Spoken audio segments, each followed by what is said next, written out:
Hi hello నమస్తే welcome to plus TV నేను Alankrita. So recent నామినేషన్లో బిగ్ బాస్ సీజన్ 9లో వాళ్ళు నిజంగా ఇప్పుడు రియాలిటీ బయటకు వచ్చిందనాలా లేదంటే బయట చేసే ఈ లోపల గాసిప్ చేస్తున్నారని చెప్పాలా నాకైతే తెలీదు. రీతు విషయంలో డెమాన్ విషయంలో సంజన గారు మాట్లాడిన మాటలు కానీ రీతు నామినేషన్ అప్పుడు పవన్ కళ్యాణ్ని నామినేషన్ చేసినప్పుడు డెమాన్ వెళ్ళి తన నెక్ పట్టుకోవడం కానీ ఇలాంటి సందర్భాలు చాలా చూస్తున్నాం, చాలా ట్రోల్ అవుతున్నాయి. అంటే ఇలాంటి kind of behaviour Bigg Boss సీజన్లో ఎందుకు వస్తుంది ఏంటి? సంజన గారు అన్నది నిజమేనా లేదంటే తన వర్డ్స్ అంటే ఫ్లోలో వచ్చేసాయా ఏంటనేది తెలీదు. ఆ విషయం గురించి మాట్లాడడానికి ఇప్పుడు మనతో పాటు దాసరి విజ్ఞాన్ గారు ఉన్నారు, మాట్లాడదాం. హాయ్ సార్, నమస్తే. నమస్తే. నిన్నటి ఎపిసోడ్ చూసారా సార్? ఏమనిపించింది అసలు సంజన గారు మాట్లాడిన విధానం? యాక్చువల్గా నిన్నటి నామినేషన్స్ అనేవి ఈ సీజన్ ప్రతి బిగ్ బాస్ సీజన్కి అందరు ఆసక్తిగా ఎదురు చూసే నామినేషన్స్. ఎందుకంటే ఫ్యామిలీ వీక్ వెళ్ళిన తర్వాత అందరిలోనూ చేంజెస్ వస్తాయి, అందరు ఇన్పుట్స్ ఇచ్చిపోతారు కాబట్టి తర్వాత వాళ్ళ గేమ్ ఎలా ఉంటుంది, ఎవరిని నామినేట్ చేస్తారు, ఎలా ఆడతారు అని ఆసక్తిగా చూసే ఎపిసోడ్ అది. ఇప్పుడు భరణి దివ్య నామినేషన్లు ఇట్లా సంథింగ్ డిఫరెంట్ కదా. అంతకుముందే డెమాన్ అండ్ రీతు నామినేషన్ కూడా అబ్బా ఇదేంటి ఇలా జరిగింది అనిపించింది, అది కూడా డ్రామా అనుకున్నారు చాలామంది. సో ఎవరిని నామినేట్ చేస్తారు, ఏ క్వశ్చన్ పెట్టి నామినేట్ చేస్తారు అనేది కొంచెం కీలకంగా ఎదురు చూస్తూ ఉంటారు. అండ్ బిగ్ బాస్ స్టార్టింగ్లో వచ్చే ఏడుపులు పెడబొబ్బాలన్నీ డ్రామాలే. కన్నీళ్ళు రావు కానీ మొహం మొత్తం అష్టవంకలు తిరిగి అని ఏడుస్తూ ఉంటారు. కన్నీళ్ళు అయితే రావు, నువ్వు ఎంత క్లోజ్ చేసినా కళ్ళు చెమర్చవు. ఫర్ ఎగ్జాంపుల్ రీతు స్టార్టింగ్లో ఎన్నిసార్లు ఏడ్చినా ఎంత క్లోజ్ అప్ వేసినా కంట్లోకి వెళ్ళి ఒక చుక్క నీళ్ళు వచ్చేవి కాదు, చాలా బలవంతంగా పిండి ఏడ్చేది. నెక్స్ట్ ఆఫ్టర్ 2 months ఒక 70-60 days తర్వాత నిజంగానే ఏడిస్తే మొహం ఎర్రగా అయ్యిద్ది, ముక్కు మొహం ఎర్రగా అయ్యిద్ది. అంటే అప్పుడు చాలా రోజులు అయిపోతుంది కదా, అంటే నిజంగా ఎమోషన్స్ గుర్తొస్తాయి, అవి లోపల నుంచి వెళ్ళిపికి వచ్చేవే చూడొచ్చు. ఇంకా పేరెంట్స్ వీక్ టైంలో అందరూ ఎమోషన్గా ఉంటారు. నెక్స్ట్ సండే రోజు ఫస్ట్ సెకండ్ థర్డ్లు పెడతా ఉంటారు కదా, అప్పుడు అందరికీ ఆట తీరు తెన్నులన్నీ అర్థమైపోతూ ఉంటాయి. వీళ్ళు ఇచ్చే ఇన్పుట్స్ ఇంకో లెక్క, వాళ్ళతో ఉండు వీళ్ళతో ఉండకు, వాళ్ళతో తిరుగు వీళ్ళతో తిరక్కు, మళ్ళీ వీళ్ళు వచ్చి వీళ్ళని అనలేక ఏ అమ్మాయి నీకు మతుండే మాట్లాడుతున్నావు, మా వాడిని ఎందుకు తిడుతున్నావు, ఎందుకు కొడుతున్నావు, ఇలాంటివన్నీ చెప్పి వెళ్ళేసరికి వాళ్ళ మైండ్స్ అన్ని మారిపోతాయి. ఇప్పుడు స్ట్రాటజిక్గా నామినేట్ చేస్తారు, ఎందుకంటే ఉంది 1 week, హార్డ్లీ 1 month. ఎవరెవరు టాప్లో ఉన్నారో ఆల్రెడీ అందరు చెప్పేసి వెళ్ళిపోయారు. మరి ఏం చేద్దాం, ఆ టాప్లో ఉన్నోడిని దించాలా, వాడిని టార్గెట్ చేసి నామినేట్ చేయాలా?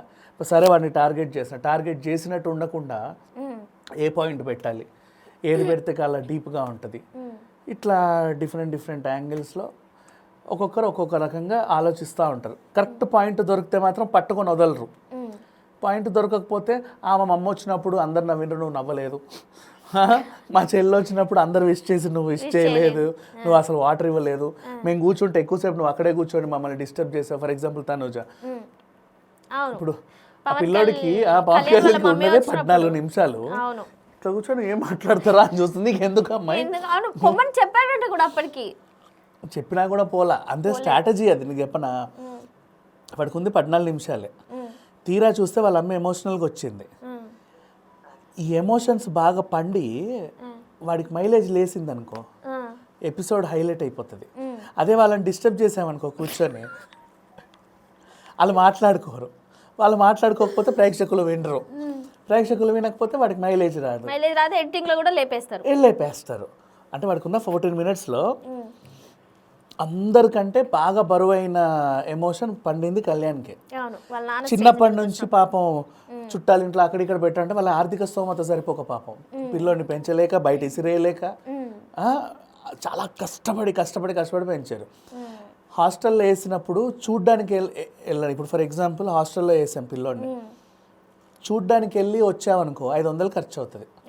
అదేదో మేము ఇంట్లోనే ఉండే 500 వాడికే ఇచ్చామనుకో, వాడు ఏదో ఖర్చు పెట్టుకుంటాడు కదా, ఏవో కొనుక్కుంటాడు, పెన్సిల్లో బుక్లో సంథింగ్. అట్లా ఆలోచించి ఆగిపోయే వాళ్ళు ఉంటారు. మేము వెళ్ళామనుకో వాడికి 100 కంటే ఎక్కువ ఇవ్వలేము, మేము ఇక్కడే ఆగిపోతే ఆ డబ్బులు వాడికే ఇవ్వచ్చు. కానీ వీడేం ఫీల్ అయ్యాడు, నన్ను అసలు చూడ్డానికి కూడా ఇష్టపడలేదు, నన్ను అంత దూరం పెట్టారు, చూసి ఎమోషన్స్ అన్ని తెంచుకొని ఇక నేను ఆర్మీకి వెళ్ళిపోయా. ఇట్లా ఇంత పెట్టుకున్నావా నా కడుపులో, ఇదేమీ లేదనేది ఆ షో ద్వారా పటాపంచలు అవ్వాలి వాడి లైఫ్ స్టోరీ మొత్తం. అంటే ఒక బరువైన ఎమోషన్ అది, దాన్ని డిస్టర్బ్ చేయడానికి తను ఇట్లా కూర్చుంది పక్కనే. పావు గంటలో నీ ఎమోషన్స్ ఎట్లా వస్తాయో నేను చూస్తాను.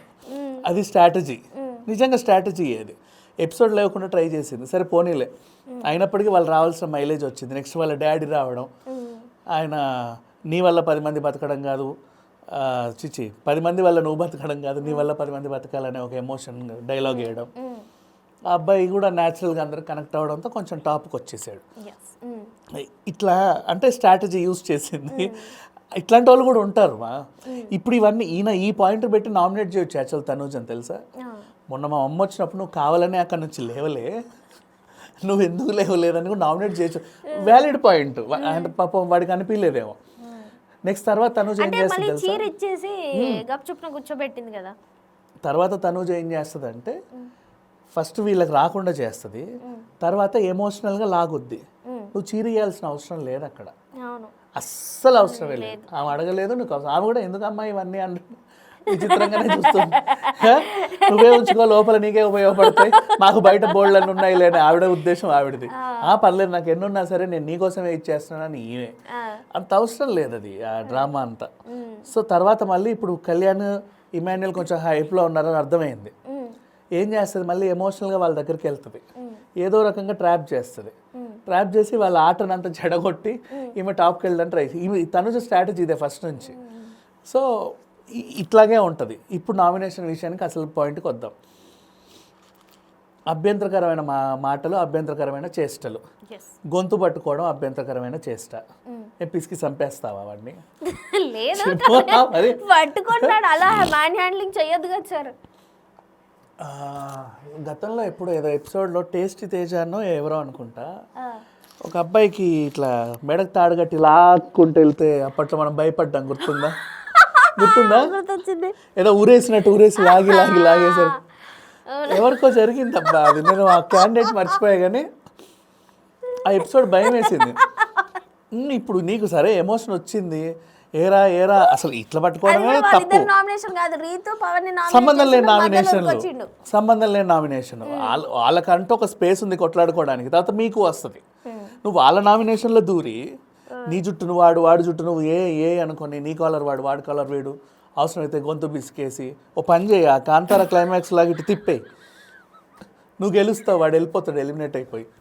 మరి అంటే నువ్వు గెలవాలంటే మాట ద్వారా గెలవా?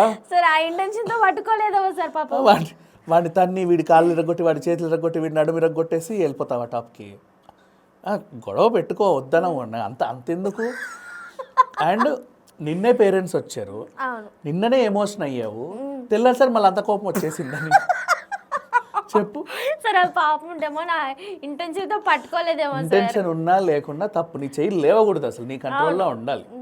అది ఎప్పుడు స్టార్టింగ్ 1 వీక్ 2 వీక్స్ అంటే అవును అనుకోవచ్చు.